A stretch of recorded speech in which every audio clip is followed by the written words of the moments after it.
Immediately following the tragedy at the Sandy Hook Elementary School, this was several years ago, I was praying for a way to be involved in making children's lives better because I felt like, as a person of faith, that far too often terrible things happen to children in our culture, in our world.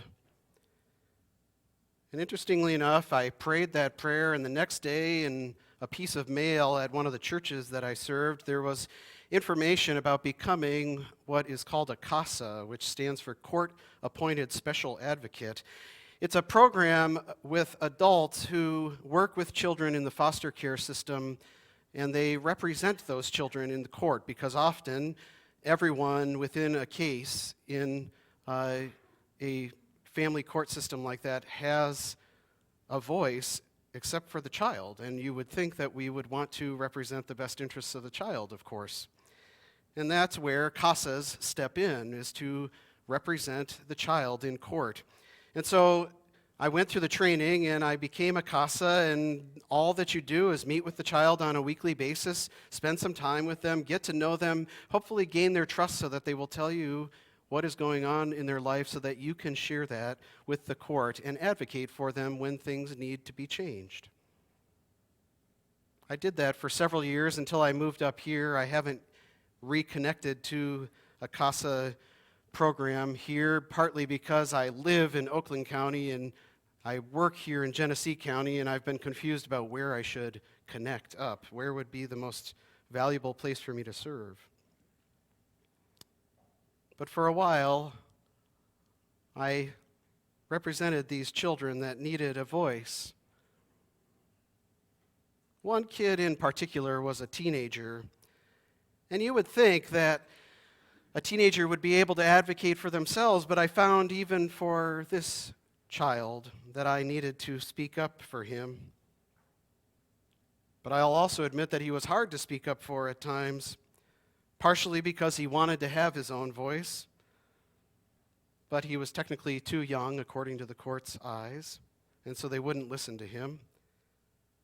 But also, it was hard to be his voice because he continually got into trouble, and so the court, when he did want to speak, gave less credence to him.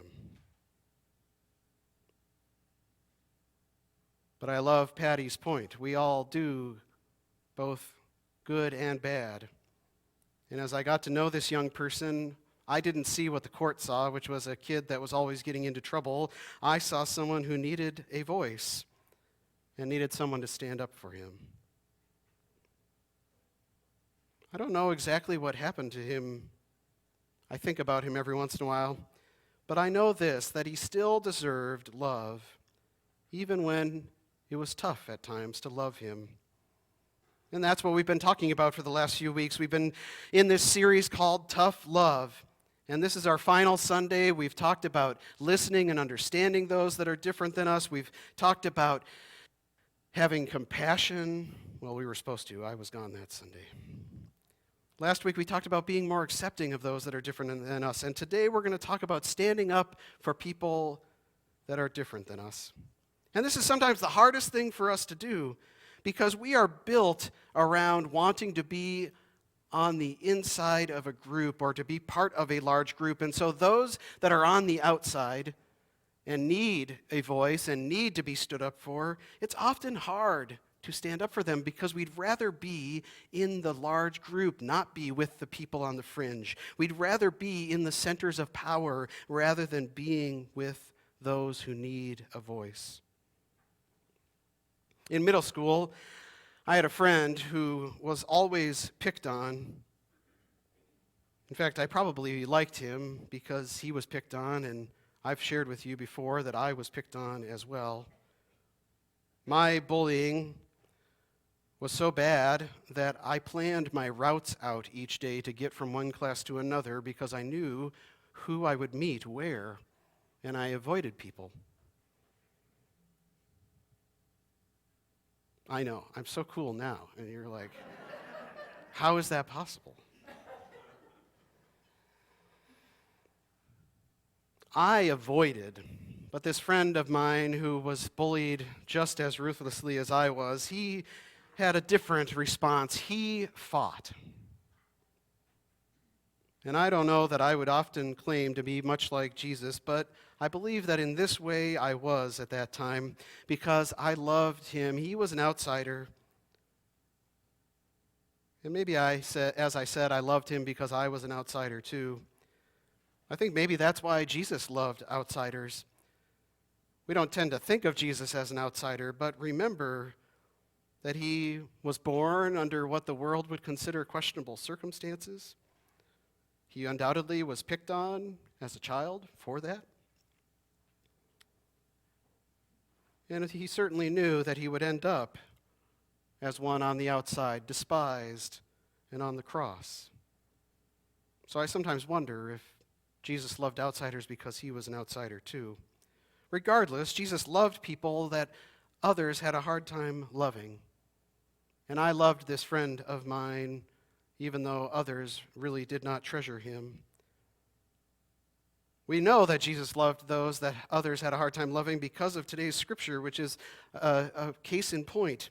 Here's a woman who we're told is caught in adultery. So we are to understand that there is no question about this, right? It's not like gossip or that somehow there's an assumption. We're told the words in the text say she was caught in adultery. The people come and say to Jesus, our law is clear about what's supposed to happen to her.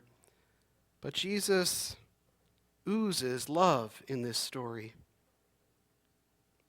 And he oozes love, I want to point out, not just for the woman, although that's partly what I'm talking about today, but you'll notice that he could have responded very differently to these men that come bringing this woman and saying, we have a law and she should be stoned. He could have responded violently like my friend who got bullied. He could have not used physical violence, but he could have told them off. But he doesn't. What he does is gives a gentle reminder to them that makes them rethink what they're doing in that moment. And lots of articles have been written about what is exactly going on as Jesus bends down and is writing in the dirt, right? A lot of scholars want to argue that Jesus, what he does is bends down and writes out the sins of these men so that they can see them in the dirt. And while that sounds wonderful and makes us who love to have a little bit of revenge feel really good, I don't suspect that that's what our Savior was up to.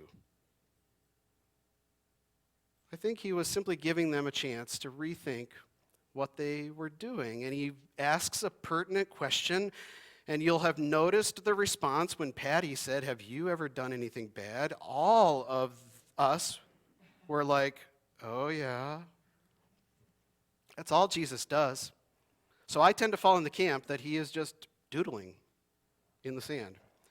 It's a way to make the situation a little bit lighter, right? It's a tense situation. It also makes people think a little bit differently because they are wondering, what is he doing? They say, what is that horse with a horn that you're drawing in the... He says, unicorns, they're going to be all the rage in a few years. No, I don't know. But I do think that it's simply a way to give a moment for them to rethink what's going on as he asks this question, who's going to throw the first stone?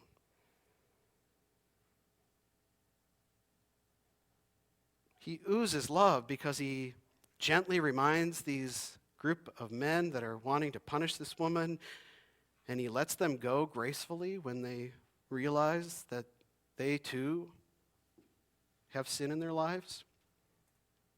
And then, of course, what we are all amazed at is that this woman who we know that adultery is wrong, and again, we're told that she has done this thing. There's no question about that. And we know that the Son of God is perfect and that he has every right to hold her accountable, and yet what does he do? He says, isn't there anybody else here left that wants to condemn you? And she says, no, they all went away. He says, I don't want to condemn you either. Why don't you try living life without sin? But he doesn't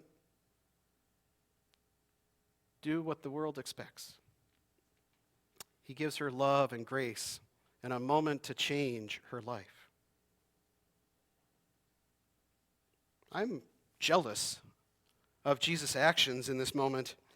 I wish that I were a person that gave gentle reminders and who extended grace all of the time, but the reality is that most of the time I just want to blast off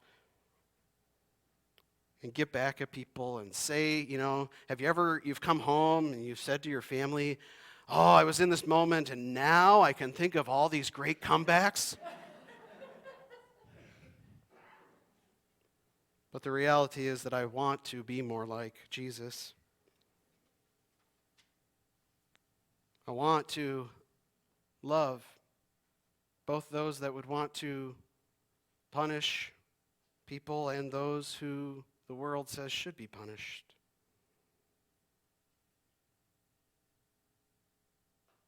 And here's what's going on, I think.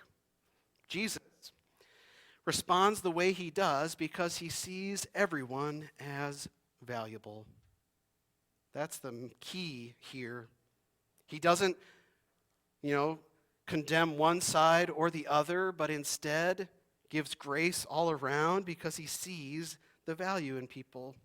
Each week during this Tough Love series, you've been getting what we're calling a cheat sheet. Give some suggestions. Hopefully you got one. If you didn't, raise your hand. The ushers will rush one over to you, was what I was trying to say. And there are 4 of them. You're going to want to collect them all. There are copies in the back of all of the previous weeks as well, so you can get them after worship.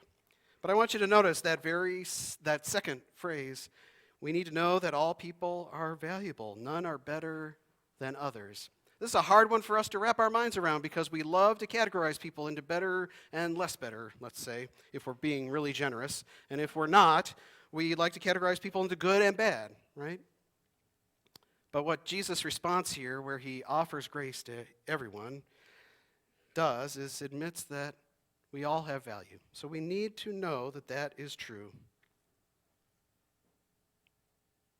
We need to see everyone as valuable because, I really should have put these in a different order, but that first one says if someone tells you that they've been harmed, you need to believe them.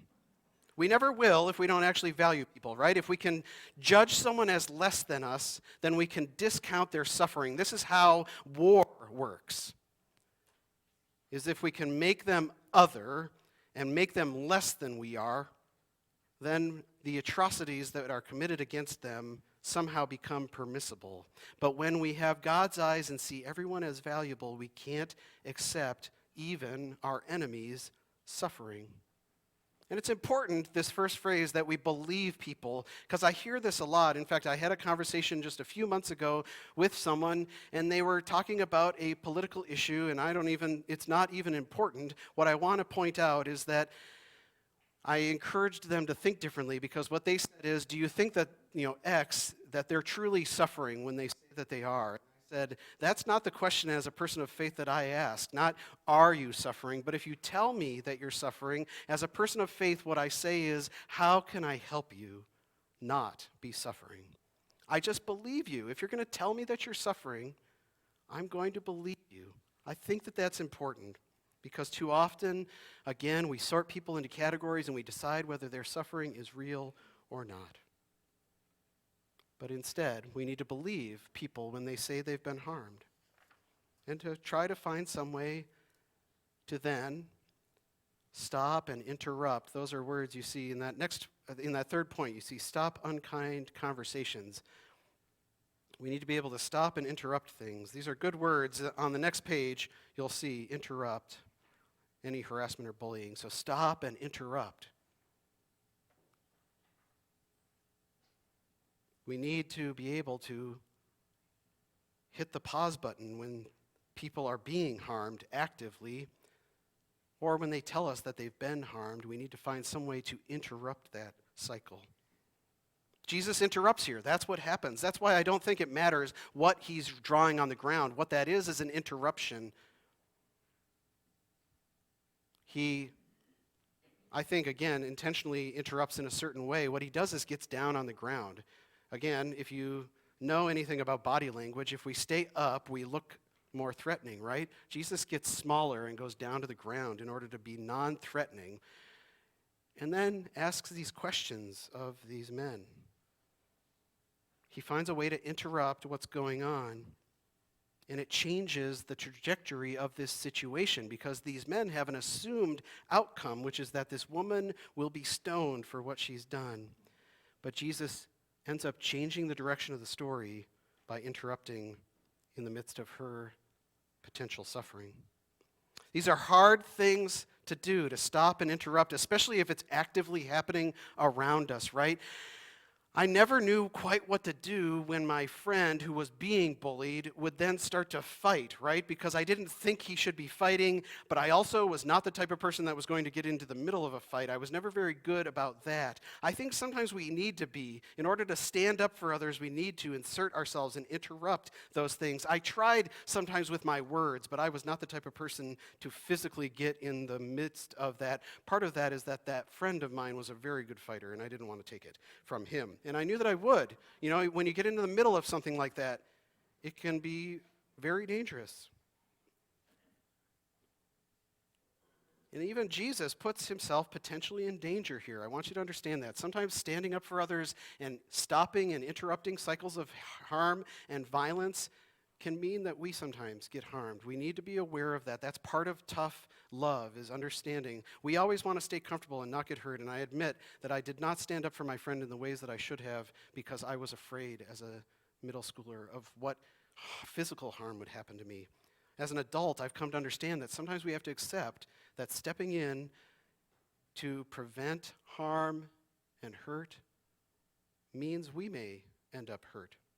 That's part of hard love. Jesus takes on that risk because these guys are ready to stone this woman.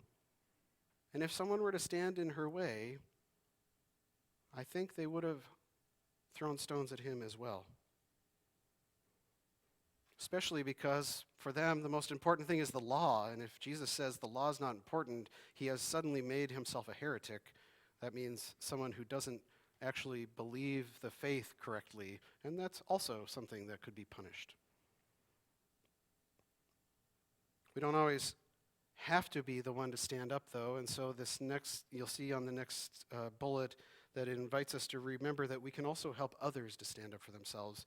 That's ultimately what I tried to do with this friend who fought, is I tried to help him to understand that the fighting wasn't getting him anywhere, but that there were other ways that he could stand up for himself. And I think there's a valuable piece in us giving the voiceless the tools to have a voice at times. But I don't want that to become an excuse not to do something, right? If we say, and we do often excuse ourselves again by saying, well, they need to stand up for themselves, right, and let ourselves off the hook. We, as United Methodists, have always been people that stood up for others. Way back when John Wesley started the movement in England, we would visit poorhouses. Those were people who were completely voiceless because they were in debt.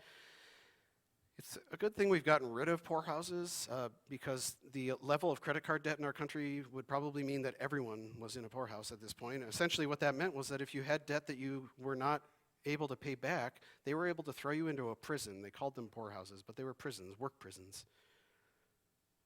The early Methodists made a point of going into those places and being a voice for the voiceless. And then later, in the late 1800s and early 1900s, when child labor was a major issue, we represented children and fought against unfair child labor practices, or child labor at all, shall we say, right? I guess there aren't really good child labor practices. Never mind. I didn't really think that one through fully.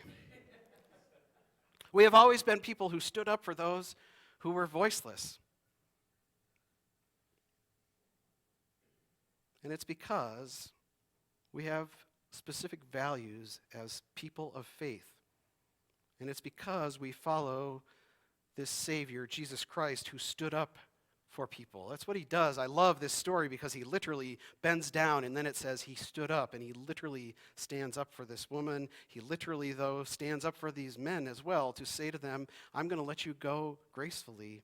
He stands up for everyone. That's what's amazing. I wish we were more often like that, but I do think that the most important thing is that we stand up for the voiceless. And we do it because we have values not only as people of faith, but within this congregation. At the beginning of this series, I mentioned our behavioral covenant. There still are copies in the back. I want you to be aware of it, and I want you to find it, and I want you to read it. We have set forth as a church expected values that we live by. And they involve not gossiping about people, dealing with conflict in appropriate ways, and making sure that we listen and understand other people, which is part of the process of standing up for them. In fact, I would argue that in order to get to this week of standing up for others, you need to be participating in the other 3 weeks, listening and understanding, having compassion, and being more accepting. The only way we will ever stand up for those that are voiceless, for those that are on the outside, knowing that we tend to love to be on the inside of things or in the in-group, the only way we will ever do that is if we acknowledge that we need to be able to understand other people, have compassion for them, and be more accepting, and understand that we are not all going to be the same, and yet that we all have value. We are so in love with the idea that we can somehow surround ourselves with people that are just like us and be happy that way, and yet Jesus teaches us another way. He says, instead, that you seek to love your enemy and pray for those who persecute you. And I know, again, Jesus is perfect, and we want to let ourselves off the hook. I'm not a perfect person. But guess what? It is that very reality that makes this even more important, because Jesus, as a perfect person, saw the imperfectness of all the people around him and yet saw value in each and every one of them and wanted to save all of them if they would come and follow in his perfect way. So, I want you to put these cheat sheets to good use. All right, take it home, read it a little more closely. Again, collect all 4. It's a limited time offer. Because I believe that if we started to use some of these cheat sheet ideas, that we could change this community that we live in here in Goodrich, and we could change the world. Jesus' actions had a profound impact.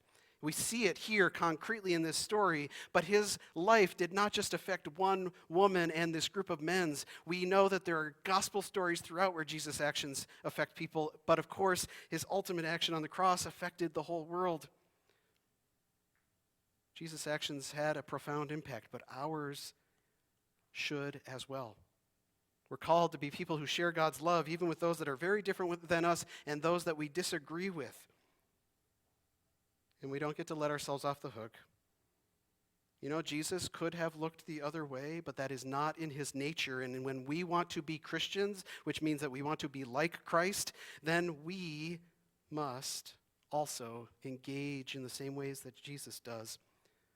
And so we could say, well, we just let those people stand up for themselves. They need to learn how to handle their own battles. No, we are people called to stand up for others. He stood up for this woman, even though it was tough. He stood up with the men and helped them change and learn because he saw them as valuable as well. And we are called to do the same kind of work. As we come to the end of this series, I was realizing that tough love in some ways is a bit of a misnomer because it makes it sound like there are some forms of love that are easy. But I don't know about you, but I've sort of found that all love is tough love at times, especially the love that Jesus calls us to. But it doesn't change the fact that we are called to share God's love in the world, and part of our vision statement as a church is that we want to share God's love with the world. And we do that because Jesus shares his love with us. And he does it even when it's tough. And we are called to be the same kind of people. Amen.